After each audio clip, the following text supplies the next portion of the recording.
Pemirsa, seorang oknum dokter PPDS nekat merekam seorang mahasiswi saat tengah mandi di sebuah kamar indekos di kawasan Cempaka Putih, Jakarta Pusat.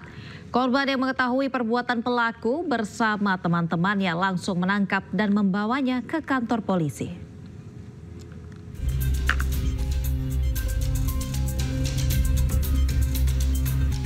Pria berinisial MA yang berprofesi dokter ini harus berurusan dengan polisi karena perbuatan mesumnya mengintip seorang mahasiswi. Selain itu, pelaku juga nekat merekam setiap adegan korban saat di kamar mandi. Korban merupakan mahasiswi yang tinggal di salah satu kamar kos. Korban yang tengah mandi panik melihat adanya kamera ponsel di balik ventilasi. Bersama sejumlah rekannya, korban yang meyakini jika pelaku perekaman adalah MA langsung mengamankan pelaku, kemudian menyerahkannya ke Polres Metro Jakarta Pusat. Kronologisnya pada saat korban mandi, pada saat itu melihat ventilasi udara, ada terlihat kamera, sehingga pada saat itu korban langsung berupaya untuk mengetahui siapa pelakunya. Ternyata diketahui pelakunya adalah inisial MA. Kemudian pada saat itu juga korban beserta teman-temannya membawa pelaku ke Polres Metro Jakarta Pusat untuk diproses lebih lanjut. Akibat perbuatannya, tersangka terancam hukuman 12 tahun penjara, dijerat pasal 29 tentang pornografi. Dari Jakarta Pusat, Rani Sanjaya, iNews melaporkan. Sementara itu, polisi telah menerima laporan dugaan pelecehan seksual Dr. IGD di sebuah rumah sakit di Kota Malang, Jawa Timur. Dalam waktu dekat, polisi akan memanggil para saksi, termasuk terduga pelaku dokter berinisial AYP.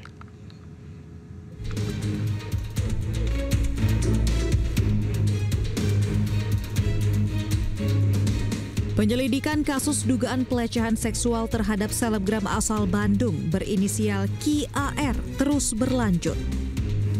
Laporan korban yang merupakan warga Bandung, Jawa Barat pun telah diterima Unit Perlindungan Perempuan dan Anak Polresta Malang Kota.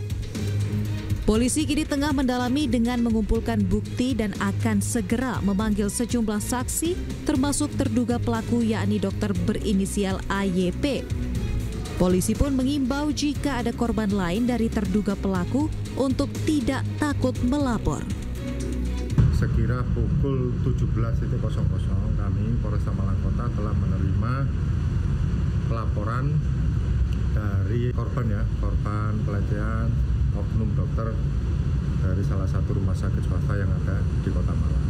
Kemarin sudah kami laksanakan pemeriksaan oleh unit PPA dalam pendalaman intensif, dan langkah selanjutnya unit PPA akan melaksanakan pemanggilan terhadap saksi-saksi dan pencarian barang bukti. Sementara kuasa hukum korban menyebut akhirnya korban melapor ke polisi karena menganggap tidak ada itikat dari terduga pelaku untuk menyerahkan diri. Dengan terpaksa kita akhirnya melaporkan dokter yoga ini ke pihak kepolisian di Polresta Malang karena ternyata setelah pemberitaan dan beberapa statement-statement kita pikir dokter ini merasa bersalah kemudian menyerahkan diri, tapi nyatanya enggak. Jadi dengan terpaksa kita mengambil upaya hukum, kita bikin laporan hari ini. Kita laporan mengenai undang-undang kekerasan seksual ya, mengenai kekerasan seksual yang terjadi, pelecehan seksual yang terjadi. Yang terjadi pada klien kami pada tahun 2022 kemarin. Sebelumnya viral di media sosial unggahan dari akun Instagram korban yang menceritakan pelecehan seksual oleh dokter IGD di Rumah Sakit Persada Malang pada September 2022. Korban baru berani bercerita setelah sejumlah kasus serupa muncul di media. Dari Malang, Jawa Timur, Denny Irwansyah, iNews melaporkan. Oknum dokter kandungan pelaku pelecehan terhadap pasien di Garut, Jawa Barat merupakan lulusan Fakultas Kedokteran Universitas Padjadjaran Bandung. Pihak kampus Unpad pun prihatin dan menyerahkan sepenuhnya kasus tersebut ke kepolisian.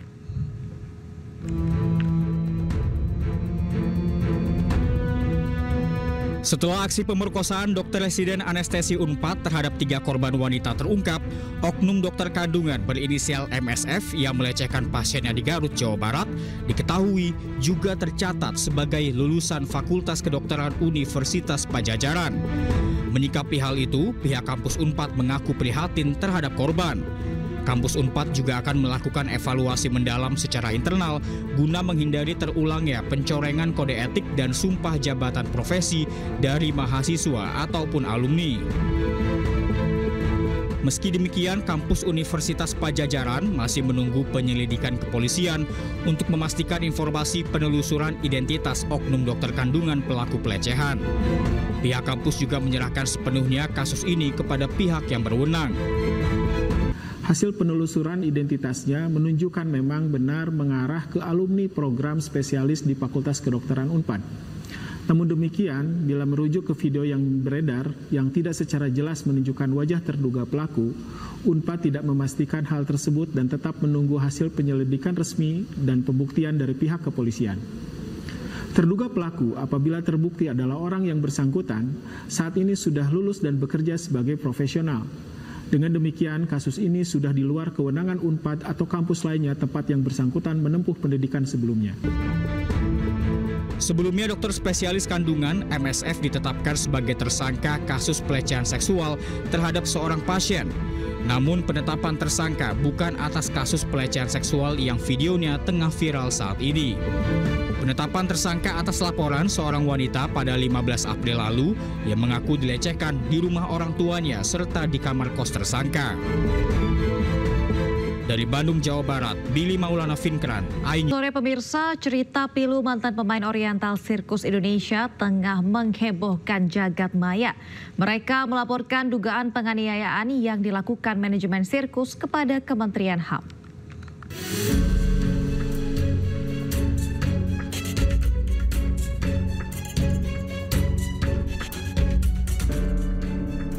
Sejumlah foto pemain sirkus Oriental Indonesia yang diambil sekitar tahun 70-an hingga tahun 80-an saat ini beredar di masyarakat.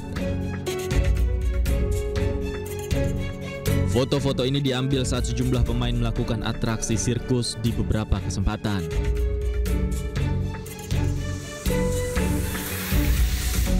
Ada juga sebuah foto yang bertuliskan curahan hati salah satu pemainnya yang jatuh saat atraksi dan sempat tidak sadarkan diri selama beberapa jam.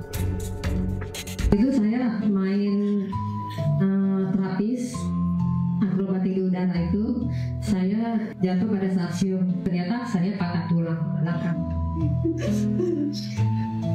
Saya disetrumin, Pak. Di badan saya, kalau saya disetrumin sampai saya jatuh lemes. Akhirnya dipasung, Pak, selama 2 minggu. Sebelumnya, kisah pilu diceritakan oleh sejumlah mantan pemain Oriental Sirkus Indonesia Taman Safari saat bertemu dengan Wakil Menteri HAM Mugianto di kantor Kementerian HAM. Salah satunya adalah Ida. Ia bergabung dengan Oriental Sirkus Indonesia karena dibawa orang tuanya sejak usia 5 tahun pada tahun 1976. Ida bercerita, dirinya kerap disiksa dan dipukul dalam latihan akrobatik hingga akhirnya mengalami patah tulang belakang. Seperti dipukulin gitu, dipukulin kalau ada salah apa sedikit dipukul gitu. Tahun 76 itu Ibu Ida umur berapa? Sekitar 5 tahun, sekitar kurang lebih 10. Nah, terus pada tahun 89 akhir, pada saat itu saya main terapis akrobatik di udara itu, saya jatuh pada saat siung tahun 89. Nah, setelah saya jatuh itu, saya nggak langsung dibawa ke rumah sakit. Jadi saya masih istilahnya cuma dirawat di dalam, cukup lama lah di situ saya dirawat, karena mereka juga nggak tahu saya kenapa. Pokoknya intinya saya cuma dibantu, dipijit sama teman gitu ya. Jadi sementara itu melalui Wakil Menteri HAM, pihaknya akan koordinasi dengan pihak terkait yang diduga terlibat dalam tindak kekerasan. Statement langsung dari mereka yang menjadi korban, dari dari peristiwa yang peristiwa kekerasan yang bisa jadi peristiwa pelanggaran hak asasi manusia. Jadi kami dengarkan dari mereka ada kemungkinan banyak sekali tindak pidana yang terjadi di sana, banyak kekerasannya. Ada aspek-aspek yang penting juga yang mungkin orang tidak pikirkan, itu soal identitas mereka.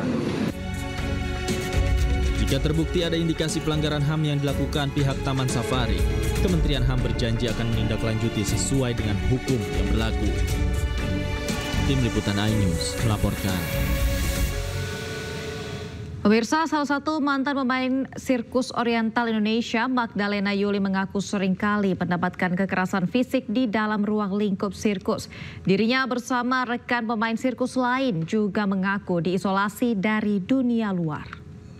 Ibu Yuli, ini tadi kami telah mendengar apa yang disampaikan oleh salah satu founder OCI, yaitu Bapak Todi Semampau.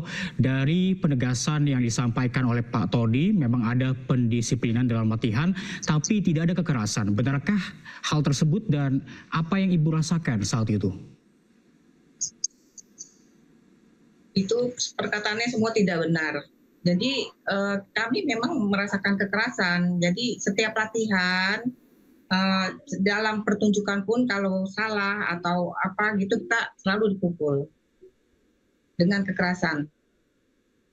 Baik, berarti ada kekerasan yang dialami oleh Ibu dan juga beberapa korban lainnya, Bu ya. Apa saja Bu kekerasannya? Ya seperti gini, seperti misalkan kita salah dalam pertunjukan, masuk kita langsung dipukuli, hajar.